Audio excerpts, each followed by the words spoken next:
So I just watched Blue Valentine.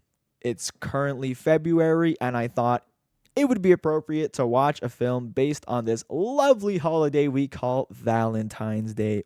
But I made sure to watch something that isn't just your typical rom-com. I wanted to watch something more powerful. So I searched on Prime Video, saw this, and tuned in. By the way, here's your official spoiler warning for the movie. If you want to watch it yourself, you could do so now and then come back. All right? 3, 2, 1, boom, you're back. It's free. Hi there. It was rough. it was an absolute roller coaster of emotions. The beginning, middle, and eventual end of a relationship. What makes it so hard is the fact that I feel like these characters are so real. Like this kind of thing could happen to anyone. And it definitely has. There's no clear-cut villain either. Nobody cheats or nobody's abusive. It's just a relationship that wasn't meant to be. I think they both wanted different things. To start out, their initial meetup was very generic. He worked for a moving company, saw her taking care of her grandmother, talked to her through the door, gave her his company phone number because bro doesn't have a phone. And after a month of not seeing her again, he went to the grandma again, and by sheer coincidence, happened to see her on the bus. And then he made his move, and it went from there. It was quick. The timing was good too, because she was kind of going through it with her ex-lover, the wrestler dude, Bobby, I think his name is. I don't freaking know. So the sight of this new guy singing and playing ukulele as she danced was like a breath of fresh air to her. All was good. And then she got pregnant. And to Dean's credit, despite it most likely not even being his, he was there for her and fully committed to being the girl's father. And from what I could tell, at least, he's actually a really good dad. However, here's the problem, though. I think the main conflict of their relationship and this film is that they wanted different futures. She was studying to be a doctor. She wanted financial stability and growth in the relationship. She wanted something more. She didn't just want to be a mother and wife. But Dean wanted something completely different. He's after that cookie cutter, work a dead end 9 to 5, go home, spend time with his wife and kid. There's no goals. There's no drive to do something else with his career. He barely plays music anymore. He seemed to have ditched the whole ukulele thing later in the relationship. It feels like he's just lost the passion for life. And that takes a toll on Cindy. When they try to go to the motel and spark it up again, she asks him if he'd want to do something more. He has so much potential and so much talent and yet never uses it. He responds with something along the lines of, "Isn't being with my wife and kid good enough?" He almost like straight up rejects the idea that he could be something more. They drink, try to get intimate, and she just doesn't want it. And it's not like it's because she's not attracted to him anymore. I mean, the dude is played by Ryan Gosling. What the fuck do you want? But it's because he has no ambition to do anything with his life. And since she wants a partner to grow with, she already kind of knew at that point that this relationship wasn't going to go anywhere. She gets called into work early the next morning, and this bitch leaves him behind at the motel. That was so debatable. Like, I can't lie. That was debatable as hell. They only took one car, so bro had to take the bus back. And it was a long drive too, I'm pretty sure. And here's where everything all comes crashing down. He wakes up, notices she's not there anymore. The only thing she left is a note.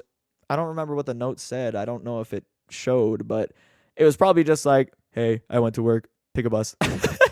Like something like that. So bro drank some liquor before leaving, went to her workplace and tried to confront her. And this causes like a whole scene. He knocks a dude clean off his feet with a meaty right hook. Look at this. That was good. Then they left and went back to her parents' house to pick up their kid. Inside the house, they had a deep talk. He wanted to give it another try. She was not into it. She knew it wasn't going to work. He cries, but I think at this point, he knew it was over too. Then boom! She stays at the house watching him walk away into the fireworks. The kid tries to stop him, but he just says, "Go back to mommy." And the movie ends. That's it. No part 2. No trying to make it work. No happily ever after. It is heavily implied that the daughter stays with the mom, they divorce, and they never see each other again. What makes it so heartbreaking is that kid loves her dad. She was all like, "Daddy, don't go." And when she saw him walking away, she was crying in her mom's arms saying, "I love him." And I could not handle that. My goodness. Fuck that ending. It is what I signed up for, though. The central thing this film is trying to tell you is that love alone isn't enough. We all view love as this all-powerful thing that overcomes all. And it is very powerful. But you need to align with your partner, too. Every early romance is magical, whimsical, and you feel like the chemistry is off the charts. But if you don't want the same thing, the passion will die eventually. My mom always tells me that the person you marry is the most important decision you'll make in your life. And I think it's the truth.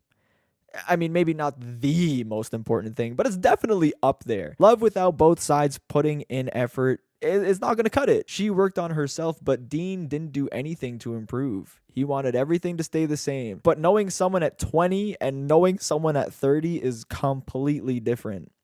And time has a way of making small differences into really, really big differences. I like how this film makes me feel this devastation without some big ginormous thing happening, like cheating or someone dying or like something huge like that. The devastation comes with just how real this story is. I think the big takeaway and the hard truth is that romance just isn't enough. And I know that's probably not what you want to hear on Valentine's Day, but it is the truth. This is my 3rd Valentine's Day alone, so I don't really have to worry about it, but take a good look at who you're with right now. If you're with anyone, of course. If not, that's okay. And really gauge whether or not y'all are compatible. If there are key differences between the two of you, then maybe it's time to have a chat. I'm not saying you have to leave them, but I am saying that it might be something to bring up. Like Dean, he could have listened to Cindy and looked inward and saw a better version of himself. But no, he chose to not only ignore her, but flat out deny her. And all these small things can add up. So don't let it be you.